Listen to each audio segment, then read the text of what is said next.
അപ്പൊ ഇതിന് പിറകിൽ ആരെന്നാണ് മനസ്സിലാക്കുന്നത്? ഇത്തരം ആരോപണങ്ങൾ പ്രചരണങ്ങൾ നടത്തുന്നതിന് പിറകില് ഇന്നിപ്പോ കെ സുരേന്ദ്രനും ഇത് ആവർത്തിച്ചിട്ടുണ്ട്, BJP അറിഞ്ഞുകൊണ്ട് എന്നൊക്കെ പറഞ്ഞു. കെ സുരേന്ദ്രൻ സ്വാഭാവികമായിട്ടും ഈ പ്രചരണത്തിന്റെ വക്താവായിട്ട് മാറുമല്ലോ. കെ സുധാകരനും കെ സുരേന്ദ്രനുമൊക്കെ ഒരേ രീതിയിലാണല്ലോ എല്ലാ കാലത്തും പ്രചരണങ്ങൾ നടത്താറുള്ളത്.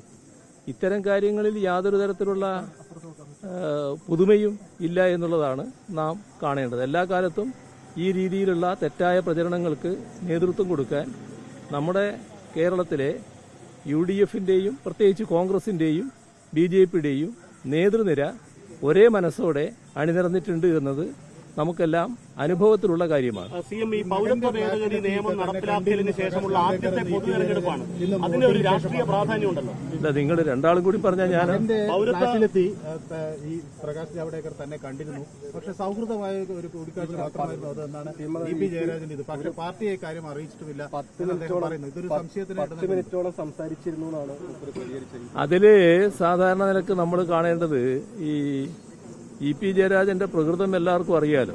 ഈ എല്ലാവരുമായും നല്ല സുഹൃത്ത് ബന്ധം വെക്കുന്ന ഒരാളാണ് ജയരാജൻ. പക്ഷേ സാധാരണ നമ്മുടെ നാട്ടിലൊരു പഴഞ്ചൊല്ലുണ്ടല്ലോ, പാപിയുടെ കൂടെ ശിവൻ കൂടിയാൽ ശിവനും പാപിയായിടുന്നു. ഈ കൂട്ടുകെട്ടില് എപ്പോഴും ശ്രദ്ധിക്കണം. നമ്മുടെ നാട്ടില് ഉറക്കപ്പായെന്ന് എഴുന്നേൽക്കുമ്പോൾ തന്നെ ഇന്ന് ആരെയാണ് വഞ്ചിക്കേണ്ടത് എന്ന് ആലോചിച്ചുകൊണ്ട് ആ ഉറക്കു തെളിയുന്ന ആളുകളുണ്ട്. അത്തരം ആളുകളുമായി കൂട്ടുകെട്ട് അല്ലെങ്കിൽ ലോഹ്യം അല്ലെങ്കിൽ അതിർകവിഞ്ഞ സ്നേഹബന്ധം അതൊക്കെ സാധാരണഗതിയിൽ ഉപേക്ഷിക്കേണ്ടതാണ്.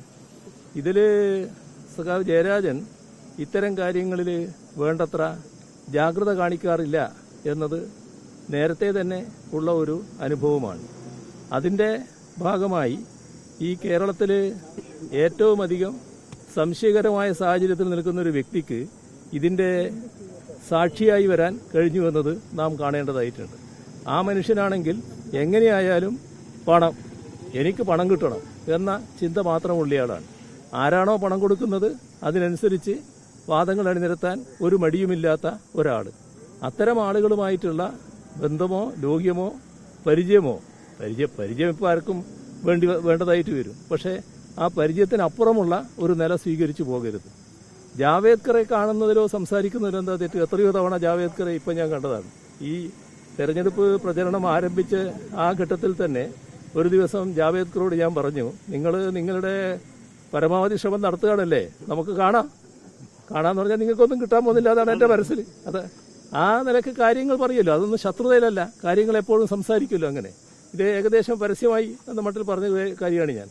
അപ്പോൾ അത്തരത്തിലുള്ള ആളുകളെ കാണുന്നതിലോ സംസാരിക്കുന്നതിലോ ഒന്നും ഒരു പെശകുണ്ട് എന്ന് ഞാൻ കാണുന്നില്ല. CAAക്ക് ശേഷമുള്ള ആദ്യ തെരഞ്ഞെടുപ്പാണ്.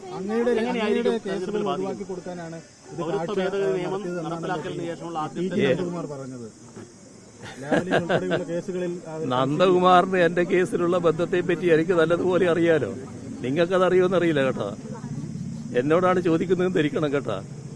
നന്ദകുമാറിന് ഏതെല്ലാം തരത്തിൽ ബന്ധങ്ങളുണ്ട് എന്നുള്ളത് എനിക്ക് നന്നായി അറിയാവുന്നതാണ്. അത് മറ്റാരും പറഞ്ഞ് ഞാൻ മനസ്സിലാക്കേണ്ട കാര്യമല്ല. പക്ഷേ ആ കാര്യത്തിലേക്കൊന്നും ഞാനിപ്പോൾ പോകുന്നില്ല. അങ്ങേക്കെതിരെ പ്രവർത്തിച്ച ആളായിരുന്നില്ല. അല്ല, ഞാൻ പറഞ്ഞല്ലോ, അതിനെപ്പറ്റിയൊന്നും കൂടുതൽ ഞാനിപ്പോൾ പറയാൻ ഉദ്ദേശിക്കുന്നില്ല. ഇത്തരം ആളുകളൊക്കെ എന്തെങ്കിലും ശ്രമം നടത്തിയിട്ട് എന്തെങ്കിലും ഫലം കിട്ടിയോ? അവരവരുടേതായ വഴി വല്ലാതെ നോക്കി എന്നുള്ളത് ശരിയാണ്. അതിന് ഫൈനാൻസ് ചെയ്യാൻ ഒരു കൂട്ടർ ഇവിടെയുണ്ട്. അതാണ് നിങ്ങൾ കാണേണ്ടത്.